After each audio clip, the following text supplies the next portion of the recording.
The Last Word with Ali Velshi hosting starts right now. Hi, friend. Nice to see you, IRL, as the kids say. I'm here in D.C. I experienced tonight there's lightning and thank you. It's good to be here. I have to say, I don't think the weather's going to affect the 2,000 protests that are going on in the country, because they're deeply purposeful. I've been running into people today in D.C. Who are talking about those protests and about the fact that they're feeling empowered by the fact that they can go out there and they can demonstrate what democracy and freedom look like. So I'll get a little rained on. It'll be all right. It will be fine. Also, the No Kings protests are not happening in Washington, D.C. They're happening not everywhere in the city. else. That's correct. They're happening everywhere else. So there'll be lots to watch, lots of footage. And I know you and I will be talking about this tomorrow at night as well. We will, and it's great to see you in person. And have a good night. I'll see you tomorrow. Well, outrage over Donald Trump using the military as pawns in a manufactured crisis in Los Angeles is building, just hours before Donald Trump intends to abuse the military again to celebrate, as Jen said, himself. Donald Trump is throwing a multi-million-dollar military parade for the Army's 250th birthday, which just so happens to coincide with his 79th birthday. But that parade will be overshadowed by the more than 2,000 protest events planned in cities across the country to declare no kings in America. The Trump administration is gaslighting us about what's going on in the streets of Los Angeles. Donald Trump's invented threats have led to a very real crackdown. ICE agents are not just targeting criminals, as this administration would have you believe. They're going after people making beds in hotels, picking vegetables on farms, washing cars, offering help at Home Depots, sewing clothes in garment factories. And that lie has led to angry protests that Donald Trump wanted to squash, and he wanted to look very tough in doing that. So he deployed the military, the National Guard in California, without the governor's consent, something that is very rarely done and never for these types of reasons. And a federal judge ruled last night that that is unlawful. The so-called threat posed by protesters is not and has not reached the level to support the claim by Donald Trump that he made this morning. Quote, "If I didn't send the military into Los Angeles, that city would be burning to the ground right now. We saved L.A., end quote." I don't know if you know anybody in L.A., but give them a call. Send them a text and find out whether any of that is true. State and local officials say the opposite has happened. The Marines that Donald Trump claims he had to deploy were not on the streets of Los Angeles until today, where they are standing guard outside federal buildings. And this video from Reuters purports to show the Marines carrying out the first known detention of a civilian by active duty troops in Los Angeles. Reuters reports, quote, asked about the incident, the U.S. military's Northern Command spokesperson said active duty forces, quote, may temporarily detain an individual in specific circumstances, end quote. Now NBC News reports Russia is doing Trump's bidding on protest disinformation, amplifying conspiracy theories on social media about the protests in Los Angeles against ICE immigration raids. Quote, Russian media and pro-Russian voices have embraced right-wing conspiracy theories about the protests. Right-wing American voices online are pushing the idea that the protests in Los Angeles are not what they appear, and that a secret leftist cabal tied to Democratic politicians is orchestrating unrest, end quote. Sort of like Pizzagate. The former Republican governor of California, Arnold Schwarzenegger, said this. They make it out to like it is a war zone, the whole Los Angeles, the whole city or the county. And the fact of the matter is it's maybe like 0.001% of the area of Los Angeles has problems and there's a protest. Yeah. And so I think that this is important for people to know, because I don't want all of a sudden tourism to suffer in Los Angeles because what they see on television, because the media sometimes shows it as if the whole Los Angeles is a big war zone, which is not really the case. The threat on the streets of downtown Los Angeles might be invented, but the Trump crackdown in response to it is real.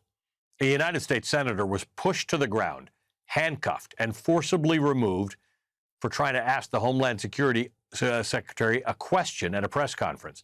Senator Alex Padilla was exercising his rights in a state where he has clear legal oversight jurisdiction, and that's what happened. And what he was objecting to is the cruel and potentially unlawful treatment of this administration against immigrants and the characterization of Los Angeles as needing to be liberated. Republicans are mostly silent about this shocking breach of decency. Some Republicans have privately voiced opposition to what happened, according to Senator Padilla. A few have condemned it publicly, including Republican Senator Susan Collins, who said, "I think it's very disturbing. He's being manhandled and physically removed, and it's hard to imagine a justification for that." The Republican Senator Lisa Murkowski of Alaska said, "It's horrible. It's shocking at every level. It is not the America I know," end quote. It's not the America I know. But many, many more have remained silent. This isn't about Senator Alex Padilla. Trump is testing the U.S. He's testing us, figuring out what we will tolerate. Everything we've seen happening in Los Angeles is trying to send a message to people about resisting this administration. Donald Trump wants to demoralize you into thinking that protesting is pointless. Resistance is futile. Or worse, resistance will be met with force. That's why Donald Trump deployed the National Guard and the Marines to Los Angeles. It's designed to intimidate, to get all of us to fall in line. But we cannot, will not, and must not stay silent. This isn't normal. This is not what democracy looks like. Every day, Donald Trump is making this nation look more and more like a fascist state. We do not normalize this kind of violence simply because the White House doesn't agree with people who dissent. If this is how a United States senator can be treated, then none of us ultimately are immune. We ask, how do you lose a democracy? How does one lose a democracy? This is how you lose a democracy. The question is, how will we respond? Will we defend this institution, or will we yield to the tactics of authoritarian, violent leaders? Now, this is why tens, perhaps hundreds of thousands of Americans are expected to mobilize tomorrow against Donald Trump's administration. The nationwide protest will provide exactly the split-screen moment that Donald Trump doesn't want to detract from his embarrassing military parade, which many Republicans are skipping, according to Politico. Quote, among the 50 GOP lawmakers surveyed by Politico, only 7 said they plan to stay in Washington this weekend for the festivities. Those begging off include members of the Republican leadership in both chambers. Nearly a dozen Senate Republicans dodged questions from HuffPost asking if they were comfortable with the estimated up to $45 million price tag for a military parade as they try really hard to pass a cruel budget bill that will add trillions to the national debt, provide tax cuts to the wealthy, and cause 16 million people to lose health insurance. This is not a good look.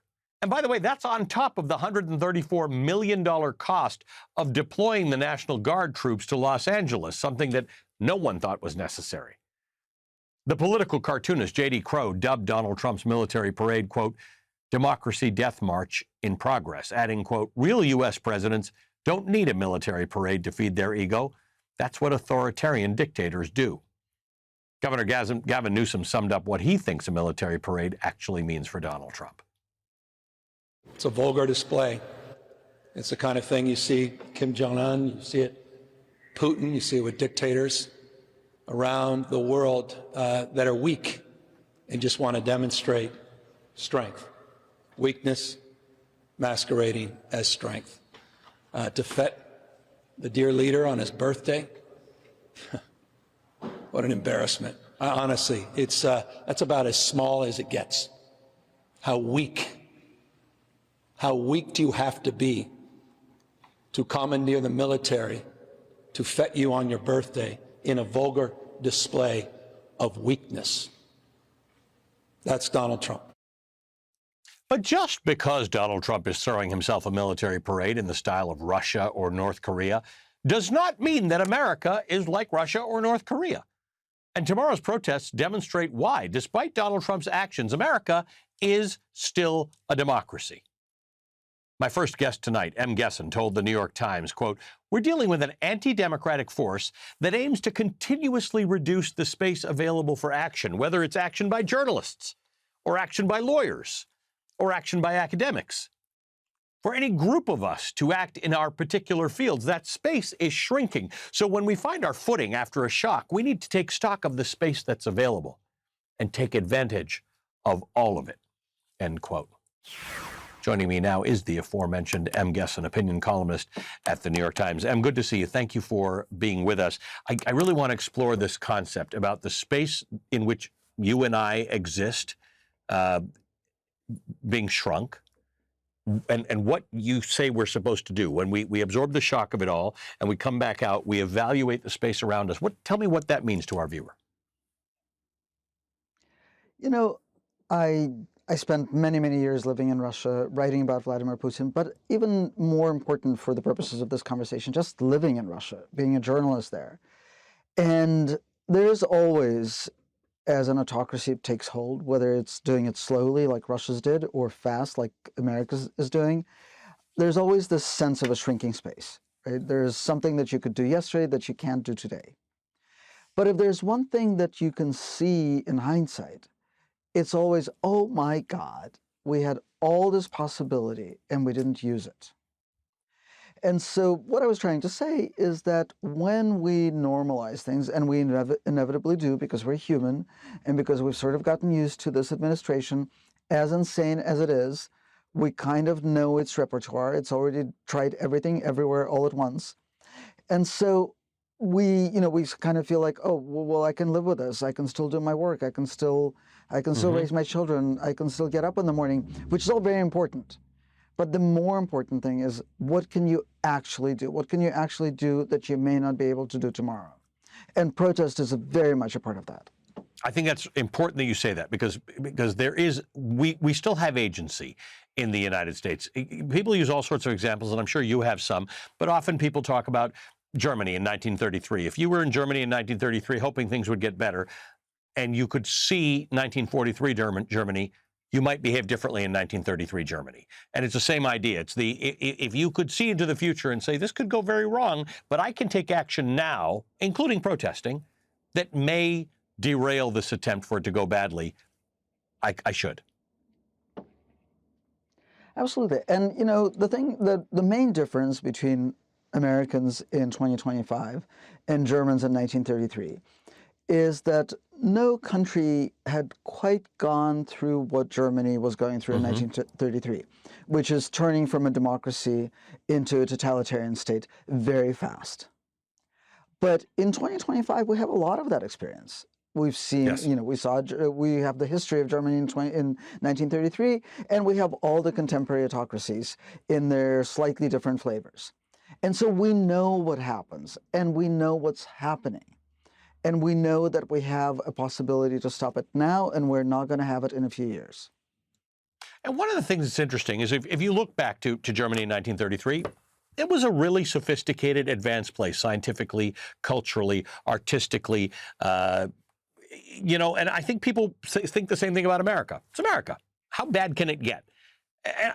And that might be the motivating factor for some people to decide whether to protest or do more. How bad can it get? Are you asking me how bad it can get? It can get really bad. It can, what we're seeing this administration do is demonstrating that it will not stop at convention, it will not stop at tradition, it will not stop at legal prohibition, and it will not stop at decorum. And it's demonstrating that everywhere all at once. What happened to Senator Padilla?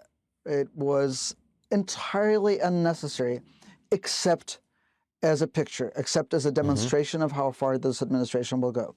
What happened with Mahmoud Khalil today is a blatant violation of not just legal decisions, right? Not just judicial decisions, but judicial decisions in an extremely high-profile case.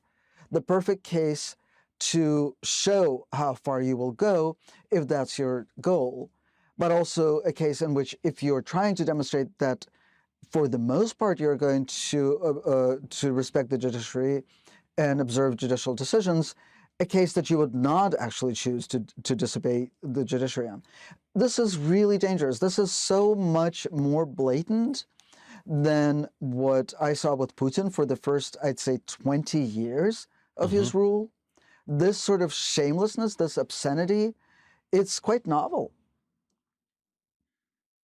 I want to ask you about something you talked to David Leonhardt in the New York Times about. You said, it scares me from the psychological point of view because I think that he's made a whole bunch of things, that you're talking about Donald Trump, thinkable in a very short amount of time. Trump has opened all the fronts. I really fear that most people will look at it and, first of all, respond to their subjective feeling that their own lives haven't changed that much. Or if they have changed, they can still live with it and then stop paying attention. I've had people say this to me, Em, that I'm not following it anymore. I can't take it. My head's going to explode. Yeah. Well, it's so strange because, to some extent, obviously, I'm a journalist. I professionally follow this, but not as closely as I was a couple of months ago, because there isn't a whole lot new. The particulars may be new, but all the fronts have been open for 4 months now, right? And so I'm not going to learn a whole lot from following everything in great detail. And I think that lay people, it's a perfectly sane, well-adjusted response to sort of say, well, I know what's happening, and I have to build my life. I have to raise my children. I have to make my living. That is a normal response, especially during a time of economic insecurity, which this administration is artificially creating, and that's no accident. Em, thank you for the work and for reminding us about what our responsibilities are right now. Em Gessen, as an opinion columnist at the New York Times and an accomplished journalist. All right, coming up, Donald Trump is trying to make a spectacle in D.C. tomorrow with his military parade. But as we've mentioned, tens, maybe hundreds of thousands of Americans are planning to take to the streets across 2,000 cities and towns to show Donald Trump where the real power lies. The real power lies with you, the American citizen. That's next.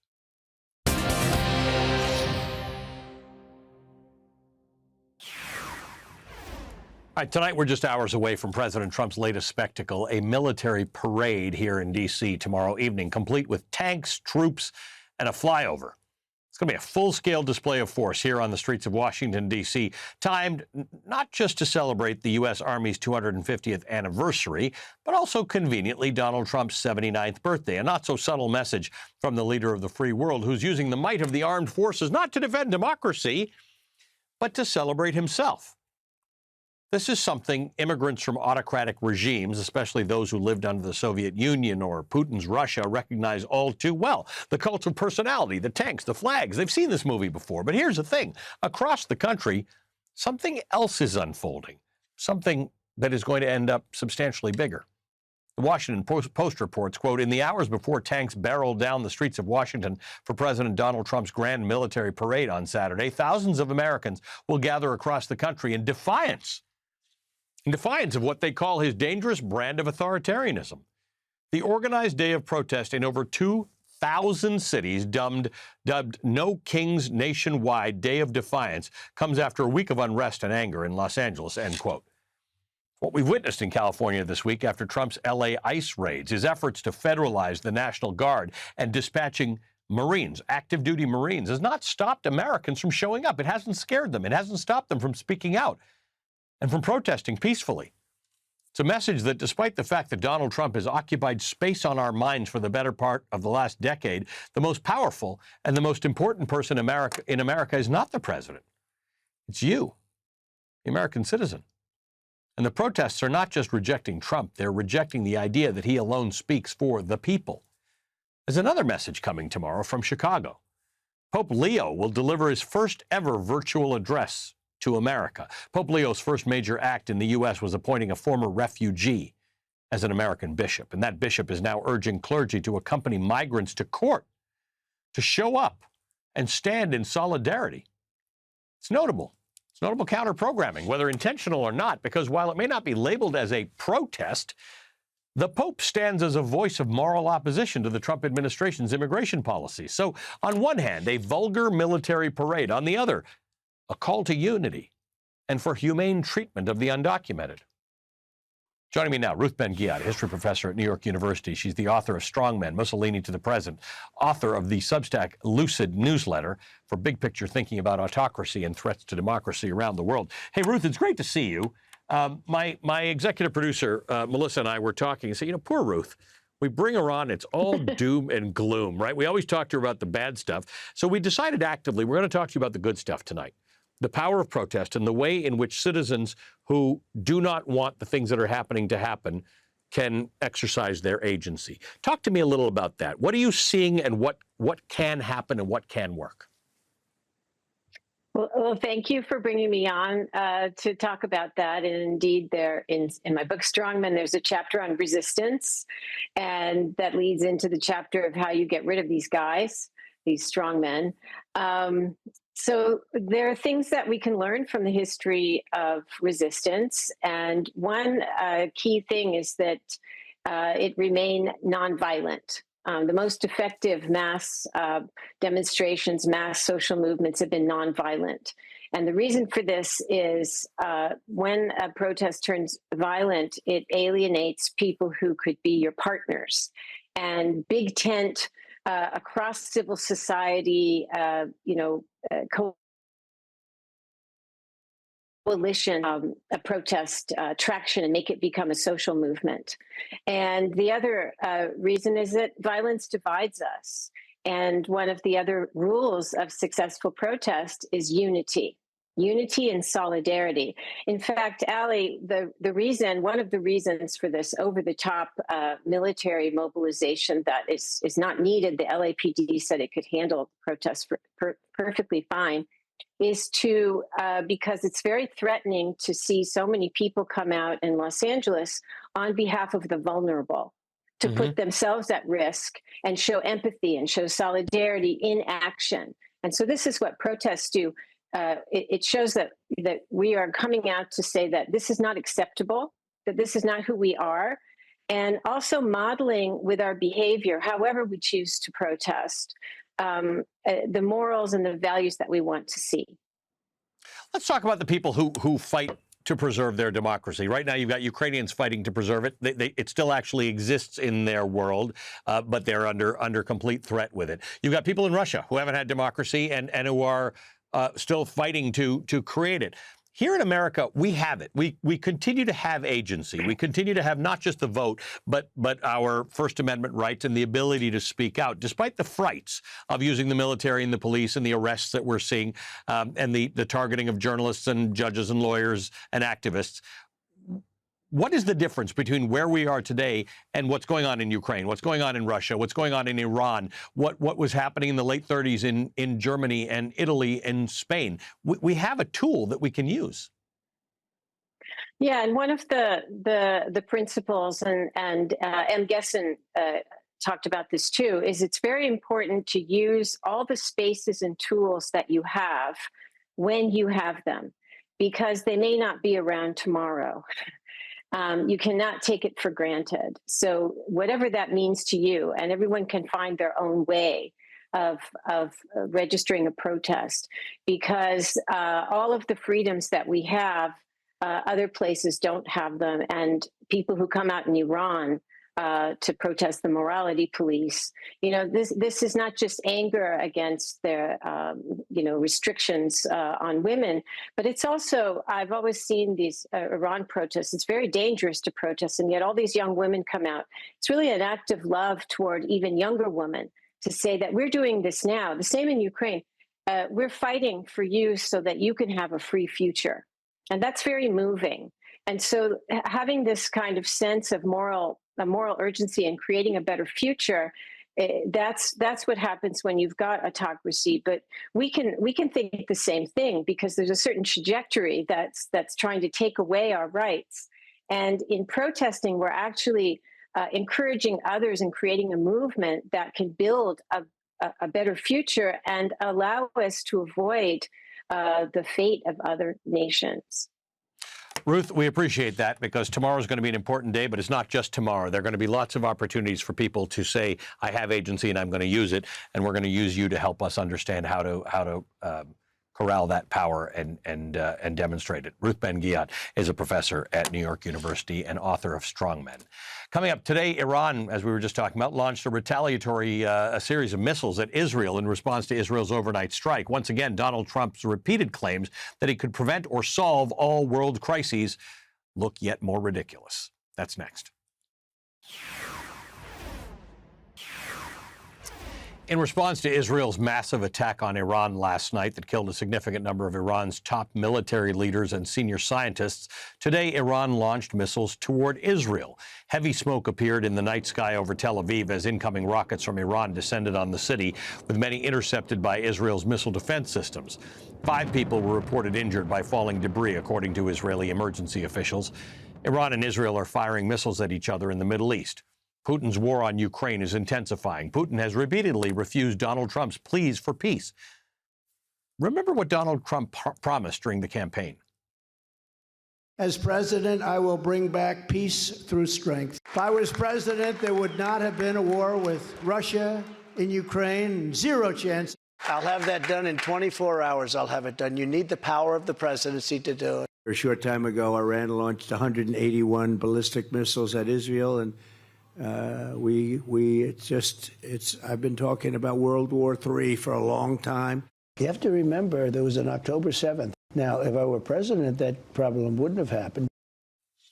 In a column for the Daily Beast titled "How Iran Strikes Put Trump's Impotence on Full Embarrassing Display," David Rothkopf points out how all of Donald Trump's foreign policy bluster couldn't have been further from the truth and is once again being exposed with the latest Iran-Israel flare-up.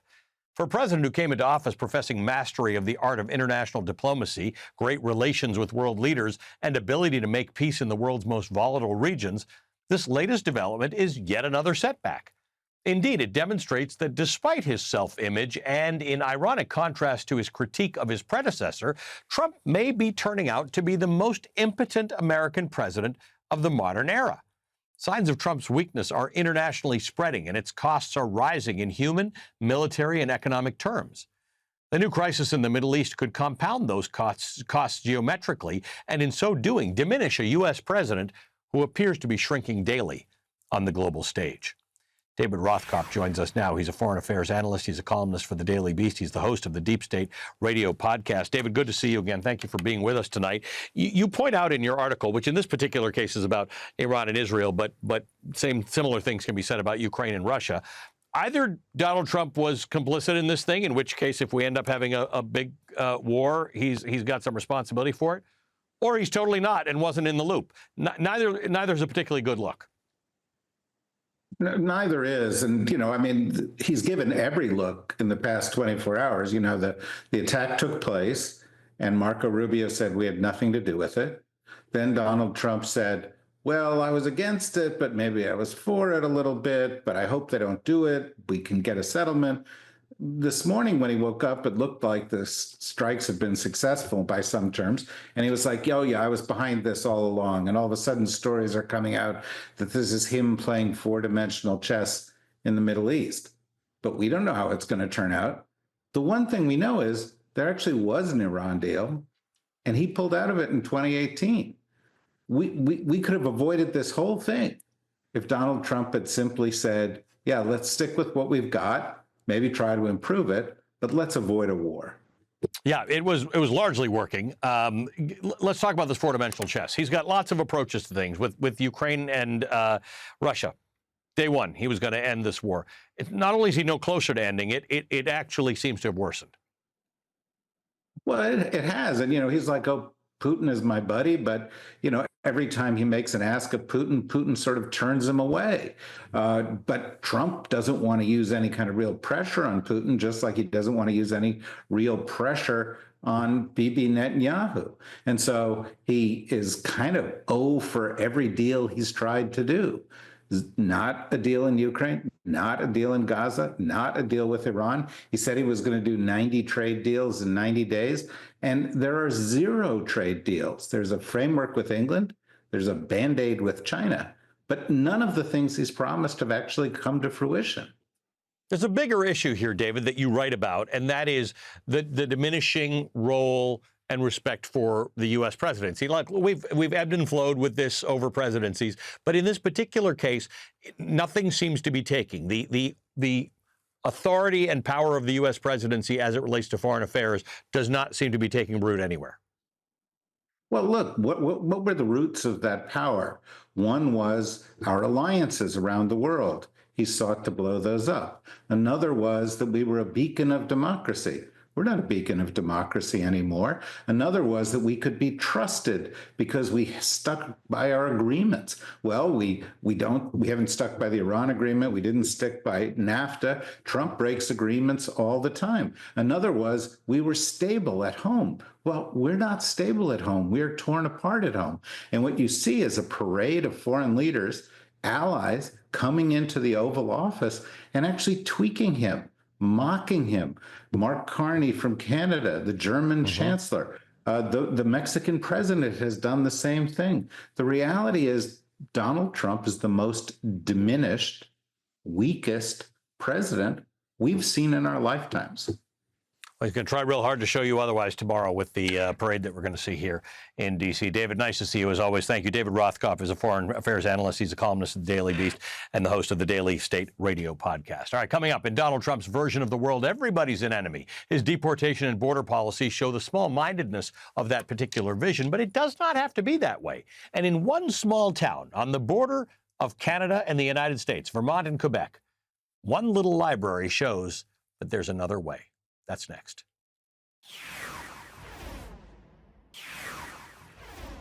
Many of the No King's Day protests that you'll see tomorrow on this network and on social media will be in larger cities, major cities like New York, Chicago, Phoenix, Philadelphia. But there are going to be many more in small towns across the United States. It'll be a chance to stand up for values that exist in sharp contrast to Donald Trump's values, like making enemies of our allies.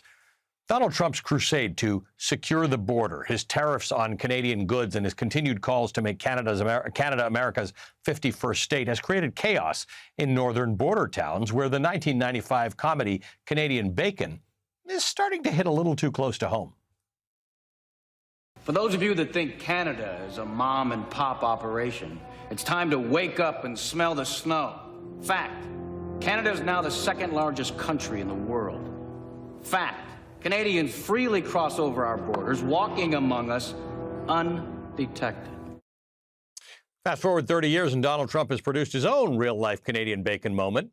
And part of it's happening in a stretch of the border nestled between Vermont and Quebec. Life in the American and Canadian towns on that border were once so intertwined that a library, this library you're looking at, was built right on the border. That black line, that's the border between Canada and the United States. That was built as a symbol of the cross-border community. That's all changed. The New York Times reports that the Haskell Free Library and Opera House has straddled the border since 1904. It was the brainchild of Martha Stewart Haskell, the wealthy widow who chose the location not only for its symbolism, but also for its equal access to Canadians and Americans. For decades, Canadians left Canadian soil and walked down an open sidewalk next to the library to reach its main entrance, which was located on the U.S. side. No passports required.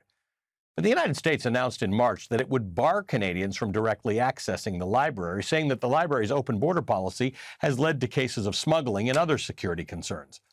Starting in October, all Canadians wishing to use the main entrance will have to go to a nearby U.S. border crossing, passport in hand, to officially enter the United States.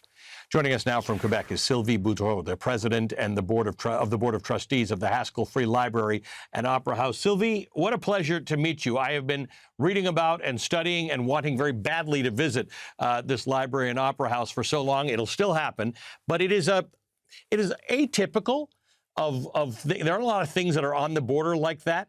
But it's not atypical in that communities on either side of the border tend to be much closer than those of us would think. They don't behave like people in two different countries.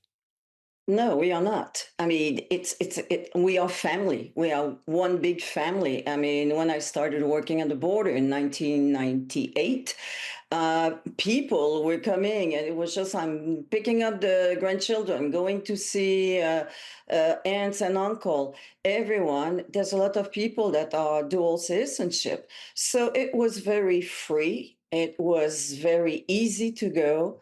For sure, 9/11 changed a lot. But now it's crazy. It's crazy crossing the border. In those days, you didn't even really need a passport to get across the border. But you just needed a driver's license. So this library is amazing. It's got a 500-seat opera house. The stage is all in the United States, or the stage is in Canada, and about half the seats are in the United States. Is that how it is? Exactly. Yeah. So tell me what role this plays. This is sort of a community cultural institution, and both the Canadians and the Americans sort of feel equal ownership over this idea that this is their library and opera house.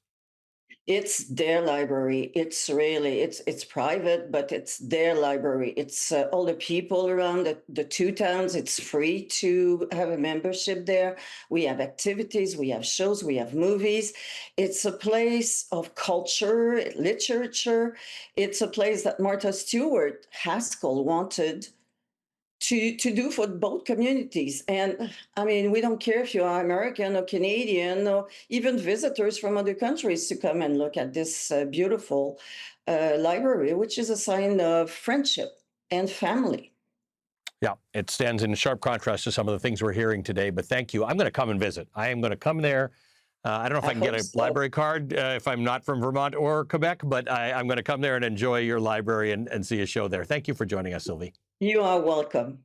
Sylvie Boudreau is the Board of Trustees president at the Haskell Free Library and Opera House, which we should all go and check out. Joining us now is the Democratic Representative Becca Balint of Vermont. She's a member of the House Judiciary Committee. Thank you for being with us tonight. Nice to see you again. This is really an example. By the way, there are places on the southern border or communities that are similar, right? Where people are integrated. They live on both sides. They got family on the other side. They might be dual citizens. They might have a job on one side and live on the other. This is much more common than some people would have us think our borders are. These are non-militarized borders on both sides of our country that actually work much better than they don't. Exactly. And as Sylvie said, and Sylvie is just a wonderful person, and you definitely should go to the library, Ali. You should definitely see a show there. It's an incredible, not just an incredible resource for the community, but the community itself is so special. But so what she was saying is absolutely true, that they don't see themselves as two separate communities. It's not Derby Line on the Vermont side and Stansted on the other side. It is one community that has grown up there over hundreds of years. And when I spent time up there some weeks ago, one of the things I heard is it's not just that Trump's policies around the tariffs and having this ridiculous asinine trade war with Canada, but it's hurting us economically here in Vermont because our economy is very tied up with Quebec, but it's also hurting relationships, family relationships, friendships, that those bonds have been so strong for so long. And you know, I talk to businesses that have the same Canadians who come and visit them every year on the, you know, the US side. And this year business is way down, and they know Canadians are feeling quite insulted by the way the president has treated them. One of our closest allies and trading partners. I was just in Maine earlier this week, and there was a shop, and it said, we love our Canadian neighbors. So Canadians who are mad at Donald Trump are not mad at Americans. They're not mad at America, but they are walking with they are walking with their wallets and their feet. But the broader question here, and this is one you talk about a lot, and that is that we need to kind of stop othering each other, both between Canada and the U.S. and here in the United States, right? You're a big believer in the fact that there's another way that's not Donald Trump's way. It's not about looking at people and thinking that they're dangerous or evil, or looking at immigrants and thinking they're an inherent threat, or whatever the case is. I hope you're right. I believe you're right. But how do we get to your view, given where we are right now in the U.S.? I really appreciate that question. Here's what we know. Human beings are hardwired for connection. We need it. We crave it, not just for our emotional health, but also for our physical health. And what we're seeing right now in this country is that people are feeling disconnected from each other, and they're feeling disconnected from themselves. And that is driving more of the anger and the fear of the other. And so it's critically important. When I talk to a group in Vermont, I'm not seeing Vermont as a monolithic blue state, because it's not. No state is, right? I have rural pockets that voted for Trump. I've got purple areas. And so I start or end each time I'm speaking to a group saying, I don't care who you voted for in the last election. What I care about is that we need to come back together as Americans, as Vermonters, as community members, because we are so creative, we are so resilient, and we are not going to get out of this mess that we're in by continuing to disconnect from each other and fan those flames of fear and division. And that is what this president wants. He wants us to distrust each other. He wants us to attack each other. So we're not paying attention to his corruption and his grift and the fact that he is not accountable to the American people. Are you heartened by the fact that people are taking this message to heart? I think we're going to see it tomorrow. I think we're really going to see it across this country. We're going to see it tomorrow. We're going to see it, and we're not just going to see it in Vermont. We're going to see it all over Vermont in tiny towns and well, bigger cities in Vermont.